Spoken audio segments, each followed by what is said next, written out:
de sódio, tá? Na+, ou íons de potássio, K+, ou a gente ainda pode falar dos íons de cálcio, tudo bem? Então, esses elementos da tabela periódica são íons, são solutos que estão dissolvidos no plasma sanguíneo e no material entre as células, e eles precisam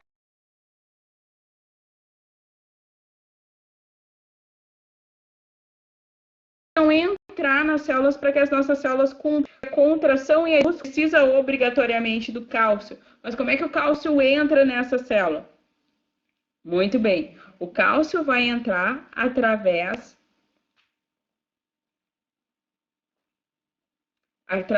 do transporte passivo, tá?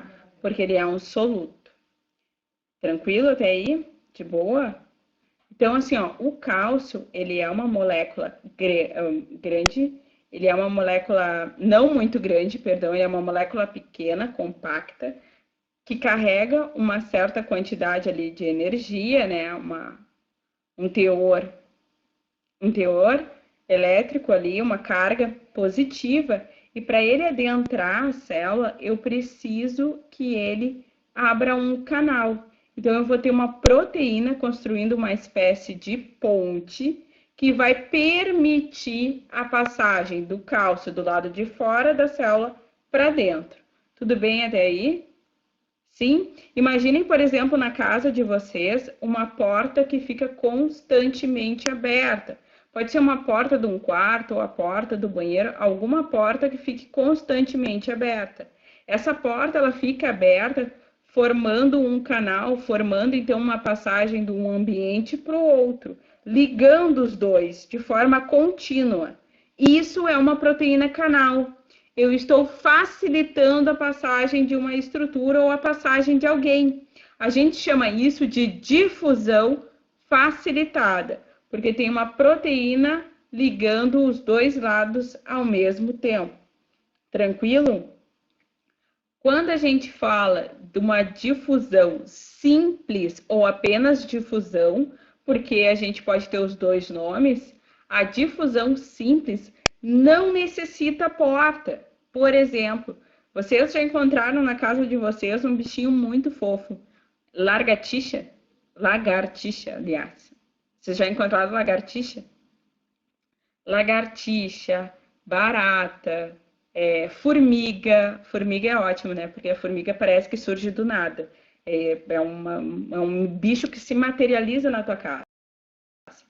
Esses animais que não precisaram de uma porta aberta entraram na tua casa. Eles conseguiram passar por pequenos feixes, né? Pequenos espaços entre a porta e o chão, entre a janela e a parede. Então, esses pequenos espaços permitem passagem de pequenas estruturas. É o caso da difusão simples. Nos nossos pulmões, a gente tem uma membrana muito fina. Eu vou tentar mostrar com a minha mão, tá? Por exemplo, essa é a membrana pulmonar, dos alvéolos pulmonares.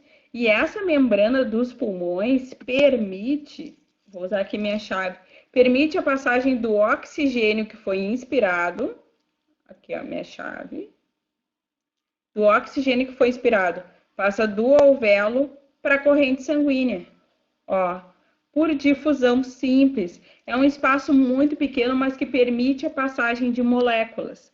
Então, essas moléculas vão passar entre os fosfolipídios. Tudo bem? Então, na difusão simples, eu tenho as moléculas muito pequenininhas passando do lado externo para o interno ou do lado interno para o externo, sem a utilização de proteínas, apenas entre os fosfolipídios.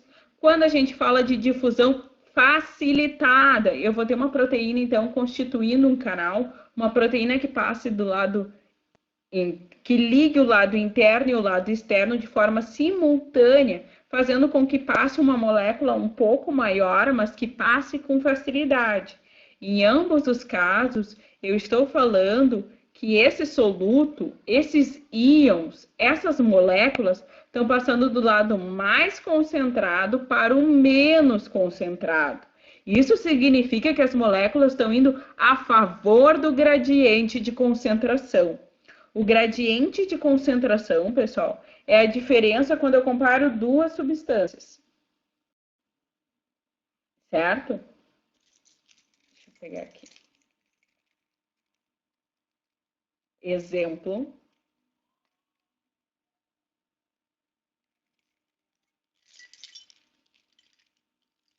Um exemplo meio improvisado aqui, mas vai dar certo. Olha só, na minha mão eu tenho aqui uma chave e um chaveiro. Nessa outra mão, eu tenho um monte de coisas. Não, eu tenho 4 chaves e 2 chaveiros. Um aqui é pequenininho. Bom, pessoal, eu tenho aqui duas soluções, tá? Duas soluções aqui. Eu tenho duas soluções que eu posso comparar. Quando eu consigo comparar duas soluções que têm o mesmo soluto e o mesmo solvente, eu consigo dizer se há gradiente de concentração entre eles. Aqui meu gradiente de concentração é uma chave para um chaveiro. Aqui meu gradiente de concentração é 4 chaves para 2 chaveiros. Se eu for comparar as duas, esse lado está hipertônico, mais concentrado, e esse está hipotônico, menos concentrado. O gradiente de concentração surge de uma comparação. Ir a favor do gradiente de concentração é ir a favor do equilíbrio, para que ambas tenham a mesma quantidade. Tudo bem até aí? Então, eu dizer para vocês que na difusão simples e na difusão facilitada, eu tenho um fluxo do hipertônico para o hipotônico, significa que eu estou falando a favor do gradiente de concentração. Tudo bem até aí? De boa?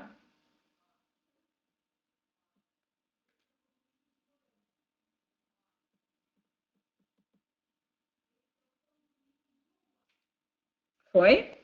Tranquilo, pessoal?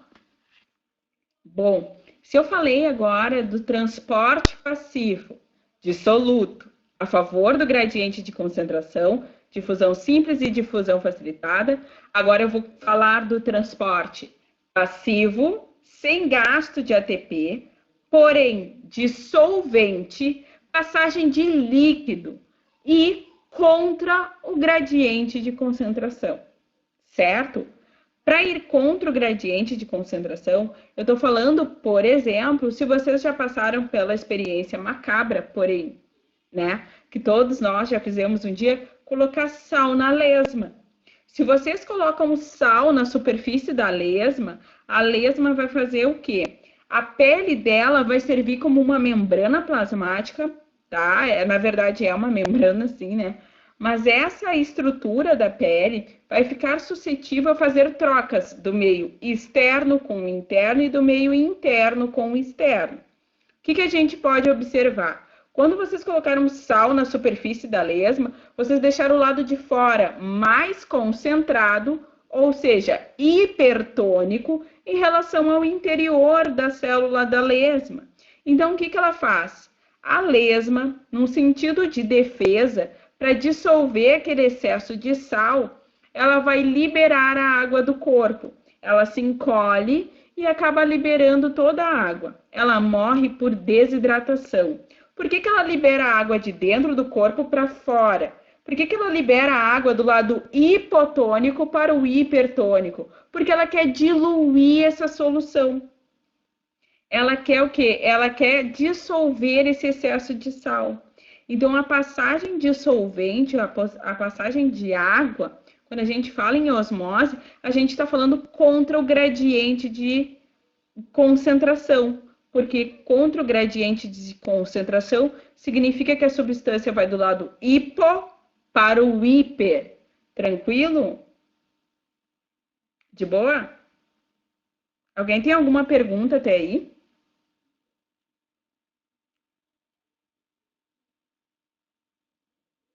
Por favor, queridos, alguém tem alguma pergunta? Podem escrever aqui no chat que eu consigo acompanhar. Tá beleza? Posso repetir sim. Quando a gente fala de osmose, a gente ainda está falando de transporte passivo, sem gasto de ATP. Transporte passivo de solvente, que vai do lado hipertônico para o hipo, que vai do lado menos concentrado, perdão, hipotônico para o mais concentrado, hipertônico. Isso por quê? Porque o sentido da passagem de líquido é de dissolver aquele excesso de soluto que está em outro ambiente. A gente pode observar isso, como eu falei anteriormente, da observação das lesmas, que vocês colocam sal na superfície da lesma, deixando a superfície da lesma hipertônica e o lado interno dela hipotônico. Então, a água vai contra o gradiente de concentração, vai passar de dentro desse animal para fora para dissolver esse excesso de soluto. Tudo bem até aí? Tranquilo? Então, a gente encerrou aqui, certo? De boa? Bom, pessoal, quando a gente observa um outro transporte, que também, legal, Jennifer, que bom. Quando a gente observa mais um transporte, que ele é muito importante, é a bomba de sódio e potássio, tá? A bomba de sódio e potássio é transporte ativo. Então, eu estou falando de outra coisa. Pula uma linha do teu caderno e começa aí uma nova parte. Transporte ativo. Qual é o transporte ativo que trabalha-se no vestibular? Bomba de sódio e potássio. Como é que funciona essa bomba de sódio e potássio? Sódio, para quem não está lembrando, o símbolo é Na. Potássio, o símbolo é o K. Tudo bem? Pessoal, como é que a gente pensa nisso? Imagine, por exemplo, que vocês estão numa sala do objetivo, certo? Vocês estão numa sala do objetivo e nessa sala tem 20 alunos, tá? Tem 20 alunos e tem apenas 3 professores. Então, tá mais concentrados de aluno do que de professor, tudo bem? Do lado de fora, tem 14 professores e só 2 alunos, tranquilo? Então, do lado de fora, tá mais concentrado de professor e do lado de dentro está menos concentrado de professor. Do lado de dentro está muito concentrado de aluno e do lado de fora está pouco concentrado de aluno. Qual é o sentido de uma sala de aula? O sentido da sala de aula para funcionar não é ter todos os alunos dentro dela e pelo menos um professor? Então, isso significa que para funcionar a sala de aula, para que se tenha um equilíbrio, para que ela seja eficiente, é necessário manter essa diferença. Mais concentrados de alunos fora, dentro, menos fora. Mais concentrados de professores fora e menos professor dentro. A célula humana funciona da mesma forma. Mais potássio dentro, K, o símbolo K. Muito K dentro, pouco potássio lá fora. Pouco sódio dentro e muito sódio fora. Para a gente fazer a manutenção desse desequilíbrio dissoluto, a gente precisa da bomba de sódio e potássio. Enquanto a gente está aqui conversando, todas as células do teu corpo estão fazendo uma troca constante de sódio e potássio, tá? Por canais de difusão facilitada, por canais que não gastam energia. Então, o sódio está vindo do lado mais concentrado, que é fora, para dentro. O potássio está indo de dentro, que está mais concentrado, para fora da célula. Nesse fluxo intenso, se atingir o equilíbrio, se atingir a mesma quantidade fora e dentro, a pessoa morre. Não pode atingir o equilíbrio. Tem que sempre haver o desequilíbrio. Mais potássio dentro, menos sódio dentro, com mais sódio fora e menos potássio lá fora. E o que acontece para a gente manter isso? Imaginem grãos de areia indo com o vento da areia para o mar, tá? Indo bem devagarinho. Não é mais eficiente eu pegar uma puta de uma pá, e colocar toda essa areia de volta tá? Tirar ela do mar. Não é mais trabalhoso, digamos assim, eu pegar, então, essa pá e carregar um monte de areia de uma vez só? Essa é a bomba de sódio e potássio. A bomba de sódio e potássio vai pegar todo o sódio que entrou e jogar para fora, porque dentro da célula não pode ter uma alta concentração de sódio. Então, ele pega todo o sódio que está dentro e joga fora. Isso gasta ATP. E o potássio que acabou saindo, ele pega o potássio e joga para dentro. A bomba de sódio e potássio, ela faz um esforço duplo, gastando energia, muita energia, porque ela é contra o gradiente de concentração. Está mais concentrado de potássio de cá dentro, então ela vai pegar o potássio que está fora e jogar para dentro de novo. Ela quer justamente isso, que dentro fique hipertônico e fora fique hipotônico. Então ela vai fazer, ó, justamente esse trabalho. Tá mais concentrado aqui dentro? Não, então vamos jogar ainda mais. Tá mais concentrado de sódio lá fora? Então vamos jogar todo o sódio lá para fora de novo. Essa é a bomba de sódio e potássio. Essa é o transporte. Esse é o transporte ativo. Tudo bem? A gente conversou sobre isso na live da semana passada. Semana passada teve duas lives.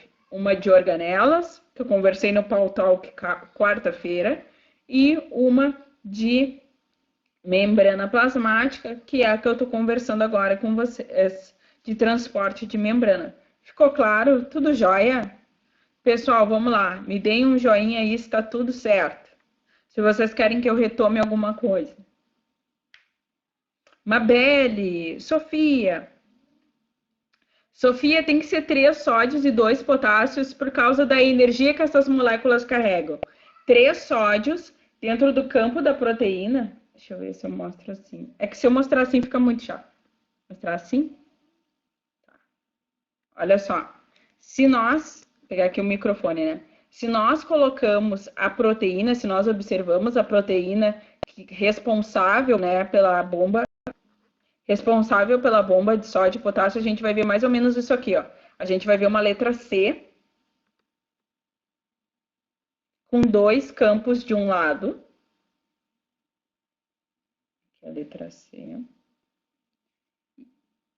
Nesses 2 campos se encaixam justamente 2 potássios. E esses 2 potássios vão girar e ser jogados para dentro da célula. Só que ao mesmo tempo que esses 2 potássios giraram e entraram na célula, um outro campo abriu, um campo de...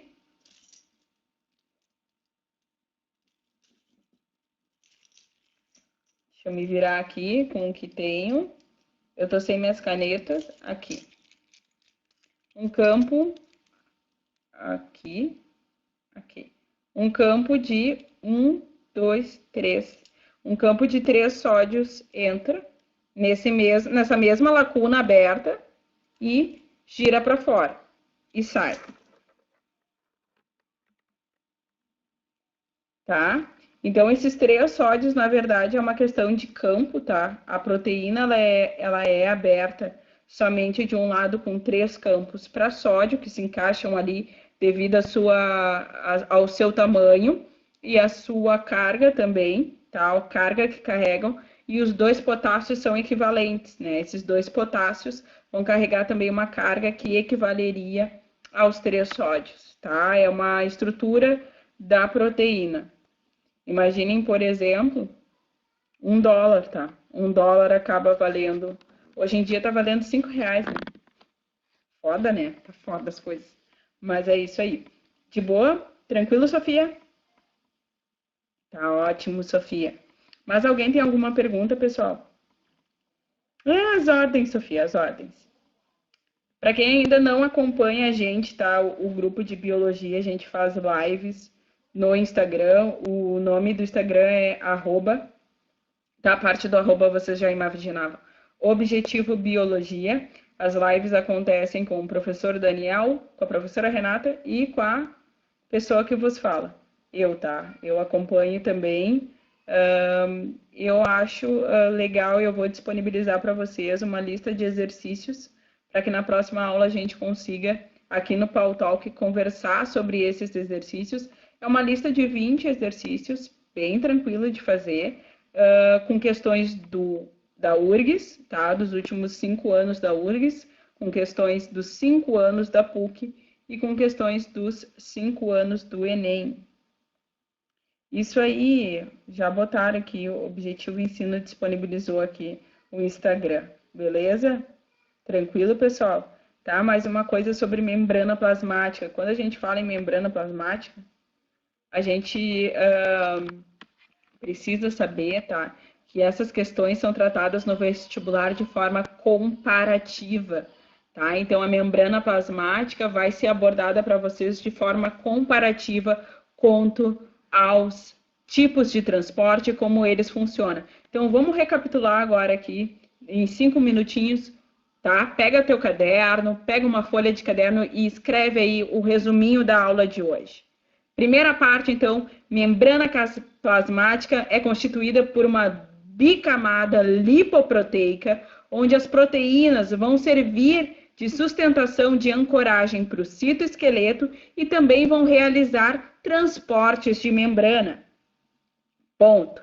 Os transportes de membrana podem ser passivos ou ativos. Quando a gente fala de transporte passivo, se tratando de solutos, passagem de soluto, seja do lado interno para o externo ou externo para interno, eu estou falando de difusão. Se essa difusão ocorre entre os fosfolipídios, difusão simples. Se essa difusão acaba usando uma proteína, porque a molécula é um pouquinho maior, eu estou tratando de difusão facilitada, tá? Eu vou repetir de novo. Tá muito rápido? Tá bom, Fábio? Vou repetir. Transportes de membrana passivos, tá? Que a gente estudou hoje. Nos transportes passivos, eu tenho difusão simples e difusão facilitada. Vocês querem que eu escreva? Tá, eu vou falar e depois eu escrevo. Na difusão simples, eu tenho passagem a favor do gradiente de concentração, indo o soluto do lado hipertônico para o hipo, do lado mais concentrado para o menos. Se eu falo de difusão facilitada, eu estou falando que essa difusão vai ocorrer do lado hipertônico para o hipo, através de uma proteína que constitui um canal. Esse canal vai ligar o lado interno e o lado externo. Tranquilo? Bom, continuando nos transportes passivos, sem gasto de ATP. Quando eu falar de solvente, passagem de solvente, eu estou falando de um transporte contra o gradiente de concentração. Ir contra o gradiente de concentração significa que o solvente vai ir do lado hipotônico para o hiper, do lado menos concentrado para o mais concentrado. A gente observa isso com a coitada da lesma. Quando se joga sal em cima da lesma, ela coloca a água de dentro para fora. Tranquilo? Bom, entre os transportes de membrana, a gente também encontra o transporte ativo. Transporte ativo exige energia ATP. Desculpa. Isso também requer energia. ATP, adenosina trifosfato. Essa molécula de energia é utilizada por uma proteína chamada bomba de sódio e potássio. Lembro que o sódio tem o símbolo Na e o potássio tem símbolo K. A bomba de sódio e potássio funciona como? Ela vai pegar do lado interno da célula, a parte de dentro, 3 sódios, e esses 3 sódios são lançados para fora, aonde o sódio é mais concentrado. Desse lado de fora é capturado 2 potássios. Esses potássios entram, se acoplam na proteína e através do uso de ATP, essa proteína consegue se deslocar, mudar a sua formação e virar para o lado de dentro, liberando os 2 potássios. As células humanas têm mais potássio concentrada do lado de dentro são hiperconcentradas em potássio e hipo, ou seja, em sódio. Do lado de fora, no meio externo, eu tenho hipoconcentração. Eu tenho uma concentração bem pequena de potássio e uma concentração muito alta de sódio. E é assim que funciona. Tranquilo, pessoal? De boa? Certo? A bomba de sódio e potássio está presente em todas as células do corpo. Absolutamente todas. Porque tudo no nosso corpo depende dela. Então, ela está presente em tudo. A lenda urbana é que ela só existia nas células neuronais, células nervosas e nas células musculares. Isso é mentira.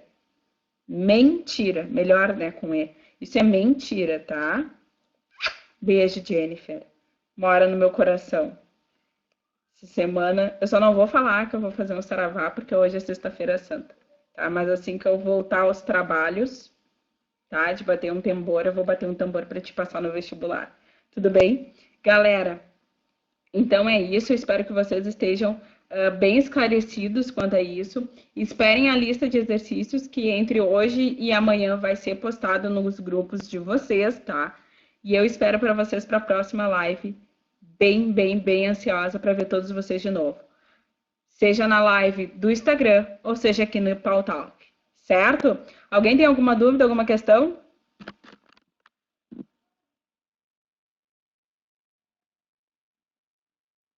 1, 2, 3. Quem tem dúvidas, põe a mão aqui. Senão, vai fechar o abacaxi. Consegue mandar um resumo para nós? Olha, eu vou fazer assim, tá? Eu nunca fiz resumo digitado, mas eu posso fazer e mandar pelo ensino, para o ensino postar para vocês. E eu posso também disponibilizar de novo os slides para vocês, tá? Tá bom? Ficou bem explicadinho? Ah, que coisa boa, que bom que ficou bem explicadinho. Eu fico muito feliz, certo? Galera, muito obrigado pela aula, muito obrigado pela companhia de vocês. Desejo a vocês uma ótima Sexta-feira Santa, quer dizer, o restinho de Sexta-feira Santa para vocês. Um ótimo sábado, um feliz domingo de Páscoa para vocês e para a família de vocês. Não esqueçam de ficar em casa e não esqueçam que vocês são vestibulandos, tá? Então é participar do almoço e voltar a estudar, certo? Um big beijo, adoro vocês e eu não vejo a hora da gente se encontrar. Tchau, tchau!